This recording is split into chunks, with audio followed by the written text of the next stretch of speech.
Hello friends, welcome to my channel. Children's day आने को है तो सबसे पहले चिल्ड्रंस डे की आप लोगों को ढेर सारी शुभकामनाएं देना चाहूंगी।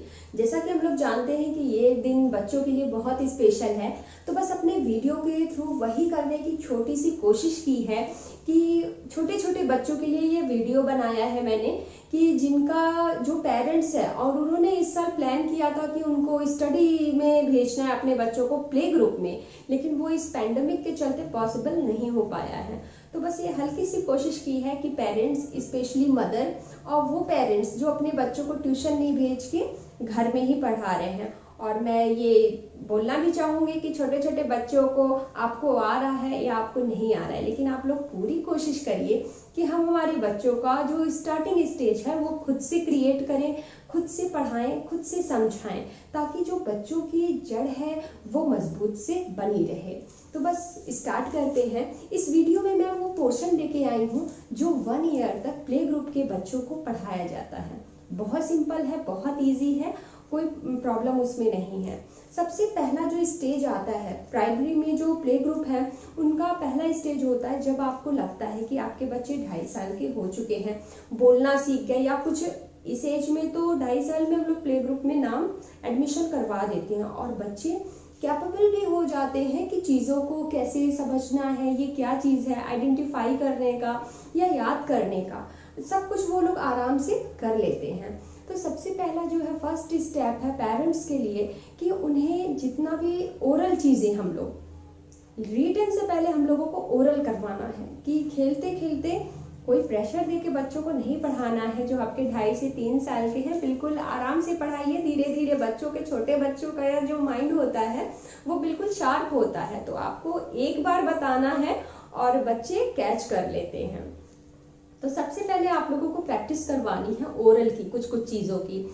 और दूसरी चीज़ है कि रिकॉग्नाइज करवाना है।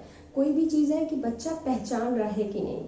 जैसे अपने हाथ में कोई सामान लिया हुआ है, जैसे मेरे हाथ में ये है मार्कर, तो अगर आप दिखा भी सकते हैं, छोटी छोटी चीज़ें दिखाना स्टार्ट करिए बच्चों को कि ये पेन है, ये पेंसिल है, और ये पोटैटो है, या ये फ्रूट्स है। इस तरह से आप लोग, सबसे पहले मैं बोलूँगी कि ओरल से ही आप लोग स्टार्ट करवाइए, और उसके बाद बच्चों को एक एक ऑब्जेक्ट, चीज़ों को दिखाइए ताकि बच्चे रिकॉग्नाइज करना स्टार्ट करें चीज़ों को।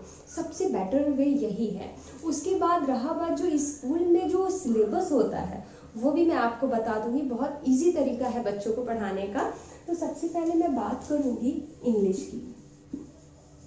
हिंदी के लेटर्स थोड़े टफ होते हैं, तो इसलिए कहीं भी हम लोग जब स्टार्टिंग होता है तो जो लेटर्स होते हैं इंग्लिश के ABC, वो इजीली बच्चे लिख पाएंगे, क्योंकि छोटा बड़ा थोड़ा सा उन लोगों के लिए टफ होगा। तो सबसे पहले मैं बात करूंगी इंग्लिश की। इंग्लिश के सिलेबस में ज़्यादा कुछ भी नहीं होता है। प्ले ग्रुप में बस और बस A to Z, यानी A से लेके Z तक खाली अल्फ़ाबेट बच्चों को सिखाए जाते हैं, वो भी 5 लेटर करके, जो मंथ वाइज। स्कूल में क्या होता है कि मंथ वाइज एक पोर्शन बना होता है कि हमको इस मंथ में ये चीज़ें कवर करानी है बच्चों को, फिर टेस्ट होता है। तो आप वैसे भी अपने बच्चों को पढ़ा सकते हैं कि A to Z आपका इंग्लिश का ये पोर्शन है। इसमें आप ज़्यादा नहीं, सिर्फ 5 लेटर्स बच्चों को समझाइए और बताइए।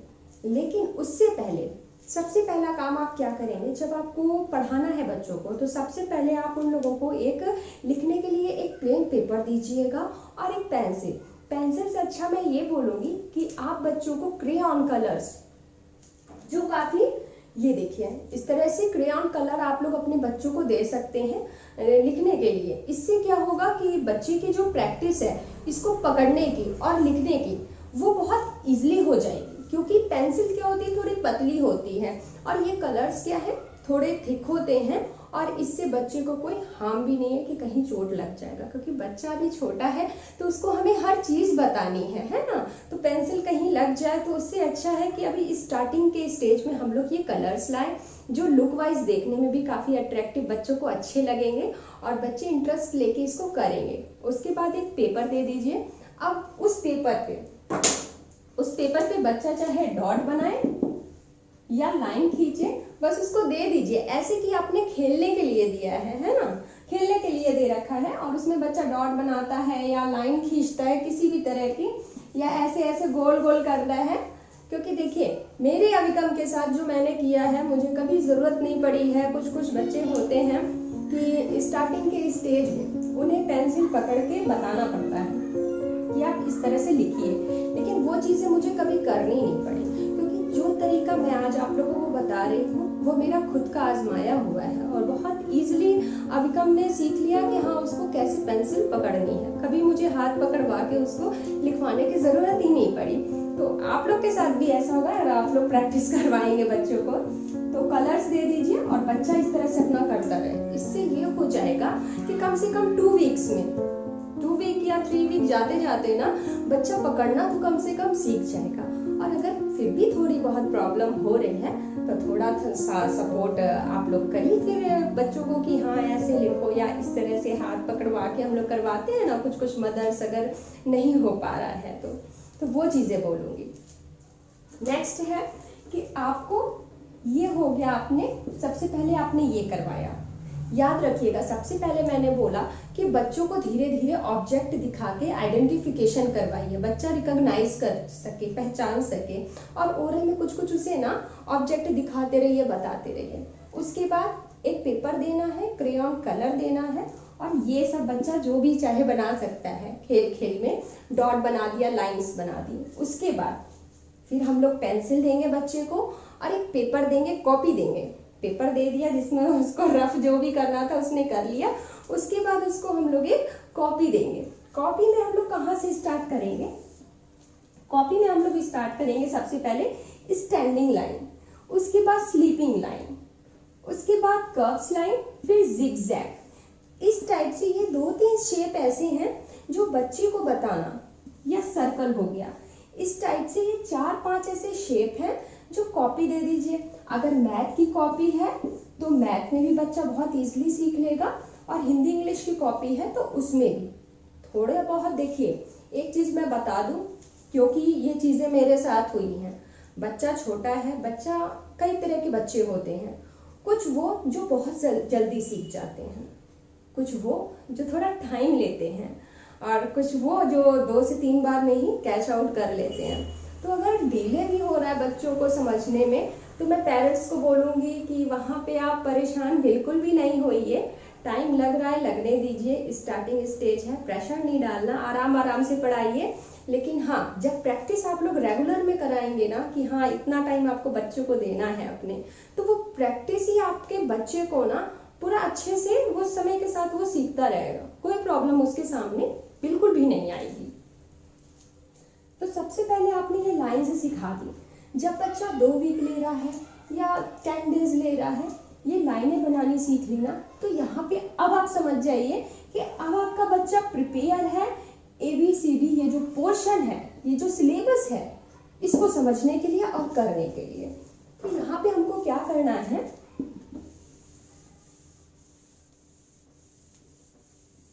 यहाँ पे अब बच्चे को धीरे धीरे ऐसे इस तरह से लाइन आप कई बार दीजिए, फिर इस तरह से लाइन दीजिए, उसके बाद इस तरह से दीजिए।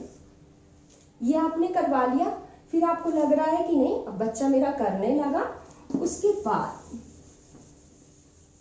उसके बाद आप लोग आराम से ये अल्फाबेट कैसे 1 बाय 1 एक लेटर आपने दिया, 2-3 दिन उसको करवाया, फिर दूसरा लेटर दिया आपने उसको करवाया। स्टार्टिंग में थोड़ी सी मेहनत बच्चे से ज़्यादा आपको करनी पड़ेगी, ये चीज़ मैं पहले क्लियर कर दूं, क्योंकि जो न्यू मदर्स हैं थोड़ा सा हो सकता है कि घबराने लगे, यहाँ नहीं आ रहा है बच्चे को, कैसे पढ़ाएं, क्या करें। तो वही चीज़ मैं बोलूँगी कि रोज़ रोज़ प्रैक्टिस करवाने से एक समय ऐसा आएगा कि बच्चे को आ जाएगा और आपको पता भी नहीं चलेगा। लेकिन बस वही है कि आपको मन में ये रखना है कि हमारा बच्चा बस सीख रहा है तो सीखते रहिए, नहीं शुरू से माइंड में लेना है कि हमको स्टार्टिंग से ही बच्चे को टॉपर बनाना है, बच्चे को सब आ जाना चाहिए। ये थिंकिंग रख के कभी नहीं पढ़ाइएगा। बस आराम से खेल खेल में बिना दबाव दिए हंसते खेलते बोलते बच्चों को पढ़ाते रहिए। उस एज में जो 2.5 साल और 3 साढ़े 3 साल की जो एज होती है, आपको ऐसे ही करना पड़ेगा।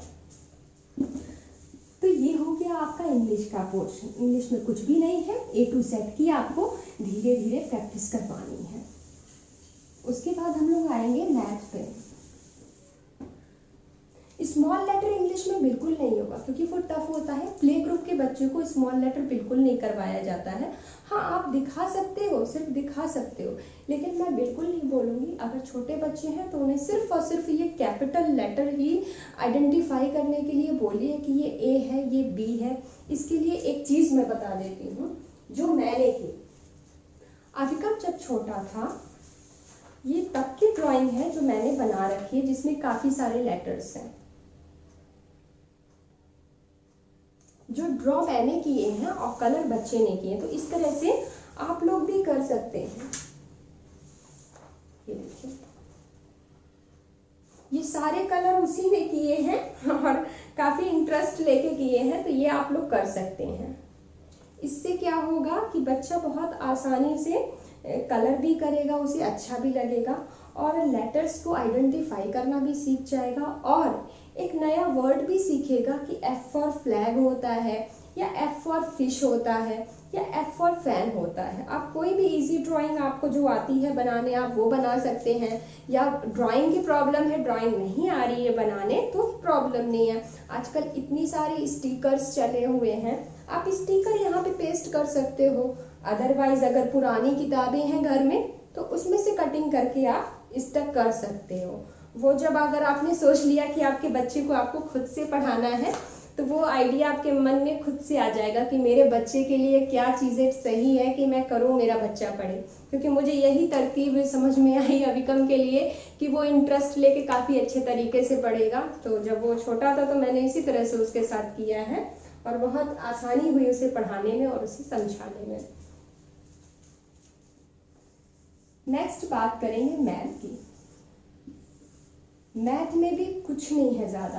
प्ले ग्रुप के बच्चों को मैं बता रही हूँ, जो भी पूरे साल पढ़ाया जाता है वो ज़्यादा कुछ भी नहीं होता है। आप बहुत आसानी से विदिन 8 मंथ, 8 महीने में बहुत इजीली आप बच्चों को ये फंडामेंटल चीज़ें बहुत आसान तरीके से समझा सकते हैं। मैथ में सिर्फ और सिर्फ 1 से लेके 10 तक का है। बच्चे को आइडेंटिफाई कराना है कि ये 1 है।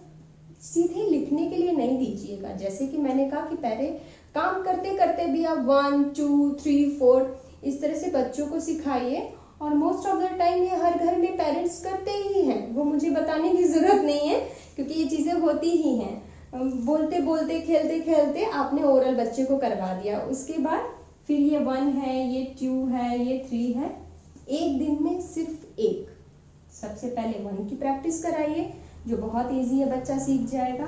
फिर 2, फिर 3, इस तरह से करके आपको सिर्फ और सिर्फ मैथ के पोर्शन में 1 से 10 तक ही काउंटिंग आपको करवानी है और बतानी है और हैंड राइटिंग पे ध्यान देना है।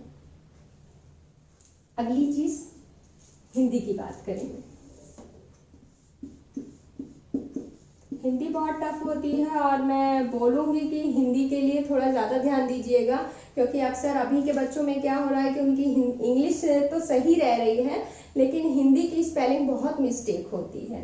हिंदी में ज़्यादा कुछ नहीं है, हिंदी के लेटर्स थोड़े बच्चों को टफ पड़ेंगे, थोड़े से टफ पड़ेंगे, तो उसको भी आप लोग जैसे मैंने बोला ABCD ड्राइंग आप बना रहे हो तो उस तरह से आप लोग ड्राइंग बना सकते हैं। देखिए मार्केट में तो बहुत कुछ है, मिला हुआ है, पेरेंट्स खरीदते भी हैं, लेकिन जो खुशी अपने से ड्रॉ करना, अपने से पढ़ाना, मार्केट से आप कितना लाइएगा, खुद से जितना करिए, क्रिएटिविटी आप कर सकते हैं। आपको भी खुद पे प्राउड होगा पेरेंट्स होने पे कि आप बच्चों के लिए इतना कर रहे हैं और बच्चे को भी उतना अच्छा लगेगा, हाँ, कि मेरी मम्मा ने इस तरह से ये चीजें बनाई हैं, की हैं। हिंदी में आपका छोटा आ से लेके सिर्फ आहा तक, सिर्फ इतने लेटर्स हैं। इसको भी सेम जैसे आपने हिंदी इंग्लिश और मैथ का करवाया है, सेम वैसे ही आपको हिंदी की भी प्रैक्टिस करवानी है। एक लेटर्स को कम से कम 2 बार 4 बार, जितनी बार आप लोग करवा सकते हैं, जितना जल्दी, ये आपके बच्चे पे डिपेंड करता है कि आपका बच्चा कितना जल्दी सीख ले रहा है। अगर छोटा है तो अगर 2 दिन में सीख लिया या 4 दिन में सीख लिया तो फिर उसके बाद बड़ा उसके लिए बहुत ईजी है। उसके बाद छोटी में थोड़ी सी प्रॉब्लम आएगी, लेकिन हाँ अगर आपने कर्व्स लाइन जो मैंने इस तरह से बोली है, अगर ये चीज़ें आपने प्रैक्टिस करवाई है तो वो सबसे पहले यही है कि आप स्टार्टिंग में जितना प्रैक्टिस बच्चे को करवा देंगे, थोड़ा अगर टाइम लगेगा कोई बात नहीं, आगे चल के वो उतना ही ईजिली और उतना ही जल्दी बाकी लेटर्स को, बाकी चीज़ों को लिखना भी सीख जाएगा और पहचान भी जाएगा। पहचानने में तो कोई प्रॉब्लम नहीं है, ओरल भी जल्दी कर लेगा और लर्न भी कर लेगा। प्रॉब्लम आएगी सिर्फ और सिर्फ राइटिंग पे, तो उसको आपको ध्यान देना है। तो ये आपका हिंदी में सिर्फ और सिर्फ इतना है और कुछ भी नहीं है। उसके बाद आपका नेक्स्ट है, यहाँ पे एक चीज़ मैं बोलूँगी, जब हिंदी इंग्लिश का आप लोग को ऐसा लगे कि बच्चा कम से कम 5 to 6 5 या 6 लेटर हिंदी में, इंग्लिश में, मैथ में, हर सब्जेक्ट में अगर सीख गया है अच्छे से, तब वहाँ पे आप एक चीज़ करिएगा कि आप टाइम देख के, है ना, कि जैसे आपने बच्चों को दिया कि आप ए से लेके ई तक लिखो, तो वहाँ पे एक चीज़ और इंक्लूड कर दीजिए कि वहाँ पे आप काउंट डाउन कर सकते हो, आप काउंटिंग कर सकते हो कि मैं 10 तक काउंट कर रहे हो, तब तक बच्चे को लिखना है। उससे ये होगा कि उसके जो लिखने की स्पीड है उस पर आप स्टार्टिंग से वर्क करोगे तो वो बाद में प्रॉब्लम नहीं होगा। क्योंकि बाद में क्या होता है कि बच्चे के लिखने की जो स्पीड है ये बहुत मैटर करती है। इस पे आप अगर शुरू से ही वर्क करते हो कि मैं काउंट कर रही हूँ या इतने सेकंड में आपको लिखना है, जल्दी से लिखो 1 2 3 4 5 इस टाइप से। अब बच्चे को किस में इंटरेस्ट आ रहा है, चाहे वो चौक से लिख सकता है या पेंसिल कॉपी पे लिख सकता है, या उसको कलर ही दीजिए स्टार्टिंग में, वो कलर से लिखे। तो ये एक प्लस पॉइंट है कि आप इस पे भी वर्क करिए। स्टार्टिंग में मेहनत करना पड़ेगा थोड़ा सा, लेकिन रिजल्ट इसका अच्छा आएगा बाद में। तो मैं यही बोलूँगी कि स्पीड पे भी आप लोग काम करिए। ये हो गया आपका हिंदी, इंग्लिश और मैथ, तीनों सब्जेक्ट में इससे ज़्यादा कुछ है ही नहीं, बस यही है। उसके बाद हम लोग आते हैं गुड मैनर में।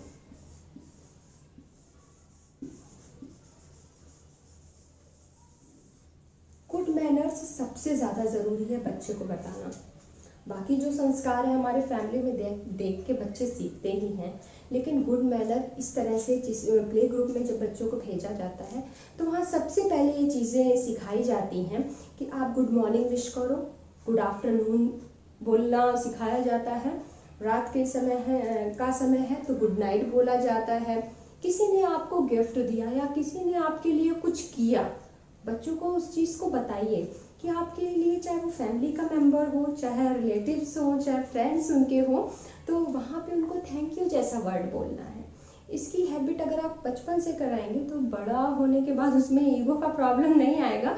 क्योंकि मैं देखती हूँ थैंक यू और सॉरी जैसा इतने अच्छे अच्छे वर्ड्स जो थैंक यू बोलने पे एक मुस्कुराहट चेहरे पे आ जाती है लोगों को, या आपने थोड़ी सी गलती की या नहीं की लेकिन आपने एक्सेप्ट कर लिया और सॉरी बोल दिया, तो वो भी एक रीज़न है दूसरे को खुशी देने का। तो ये थैंक्स और सॉरी, इस तरह के जो गुड मैनर्स हैं, किसी ने कुछ दिया या कहा, वो सारी चीज़ें स्टेप बाय स्टेप ना आप लोग अपने बच्चों को बताइए कि हाँ यहाँ पे ये चीज़ें बोलनी चाहिए, थैंक यू बोलना चाहिए, सॉरी बोलना चाहिए। कोई आपको थैंक यू बोल रहा है आप वेलकम बोलो, या किसी से आप फ़ोन पे बात करो अपने रिलेटिव से, जैसे कि दादा दादी हो गए, नाना नानी हो गए, तो आप बात भी कर रहे हो तो बात करके आप गुड नाइट ज़रूर बोलो। या सुबह में कर रहे हो तो जो हम लोग प्रणाम वगैरह, तो हम लोग में होता है कि हम लोग आज भी किसी से बात करते तो सबसे पहले प्रणाम करते हैं, तो वो चीज़ें तो हमारे संस्कार में हैं। लेकिन उसके बाद भी ये वो चीज़ें हैं जो स्कूल में बताई जाती हैं कि बच्चों को एज अ गुड मैनर ये वर्ड्स की जानकारी होनी चाहिए। Good manner, Hindi English math good manner, यहाँ तक क्लियर हो गया। तो नेक्स्ट है हमारा जीके, यानी कि जनरल नॉलेज। जनरल नॉलेज में बहुत छोटी छोटी चीज़ें आती हैं जो आपको आपके बच्चों को बताना बहुत ज़रूरी है।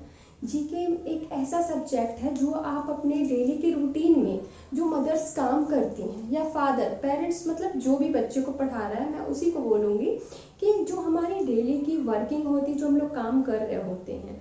जीके के बारे में हम अपने बच्चों को बहुत आसानी से बता सकते हैं। जीके में क्या क्या आएगा आप लोग लिख भी सकते हैं, ज़्यादा कुछ नहीं है।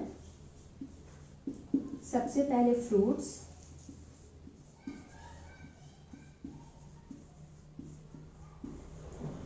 वेजिटेबल्स,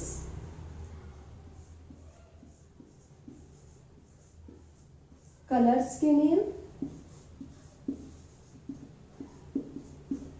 व्हीकल्स के नेम,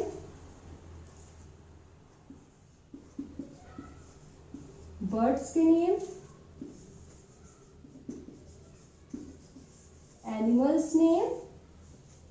ये इतने आप लोग को ज़रूरी हैं कि बच्चों को फ्रूट्स बताएं कम से कम 4 से 5। 5 बोला जाता है अक्सर, लेकिन अगर बच्चा 4 भी लर्न कर रहा है तो आप सोचिए वो एनफ है, कोई उसमें प्रॉब्लम नहीं है। तो फ्रूट्स हो गया, वेजिटेबल्स हो गया, कलर्स हो गया, एनिमल्स, बर्ड्स और व्हीकल्स। ये सारी चीज़ें आप लोग 3, 4, 5, 6 इस तरह से जितनी कैपेसिटी हो, जितना बच्चा लर्न कर रहा है। कुछ कुछ बच्चे तो 10 भी लर्न कर लेते हैं, कोई प्रॉब्लम नहीं है। तो जो आपके बच्चे की कैपेबिलिटी है उस पर डिपेंड करता है कि वो कितना जल्दी क्या कैच कर ले रहा है। तो ये सारी चीज़ें बताने के बाद अगर आपको लगता है कि आपका बच्चा बहुत अच्छा है पढ़ने में, जल्दी से कैच कर ले रहा है, आप ओरल बता रहे हो या जो भी, तो इसको आप ये इसमें एक एक्स्ट्रा ऐड कर सकते हैं, वीक नेम। ठीक है, संडे, मंडे ये ऑप्शनल है, आप बता भी सकते हैं बच्चे को या नहीं भी बता सकते हैं, वो वीक के नेम ज़्यादा ज़रूरी नहीं है बिल्कुल भी। तो आप ये चीज़ें ये आ गई आपकी जीके में। जीके में इतनी चीज़ें आप जैसे क्या है कि फ्रूट्स के नेम, तो घर में फ्रूट्स होते हैं, घर में वेजिटेबल्स भी होती हैं, तो आप उसको एक एक करके आप जो बनाने जा रहे हो उसके लिए मैं बोलूँगी कि अलग से बैठने की ज़रूरत नहीं है कि शाम का टाइम हो गया चलो बैठ के पढ़ाएं। इस तरह बच्चों पे भी थोड़ा आ जाता है और बच्चा उतना छोटा नहीं बैठेगा आपके साथ हमेशा। तो ये कुछ ऐसी चीज़ें हैं कि आप कोशिश करिए कि काम करते करते बच्चों को बता दीजिए। कोई फ्रूट्स हाथ में है तो दिखा दीजिए कि हाँ बेटा देखो ये एप्पल है, ये ऑरेंज है, ये बनाना है। और ठीक वही चीज़ मैं बोलूँगी वेजिटेबल्स के साथ। तो ये चीज़ें इतनी आप लोग कर सकते हैं बच्चों को। ये हो गया जीके। इसके बाद है आप लोग का जीके के बाद आएगा सबसे इम्पॉर्टेंट चीज़ जो हर बच्चे को पता होनी चाहिए, माई सेल्फ।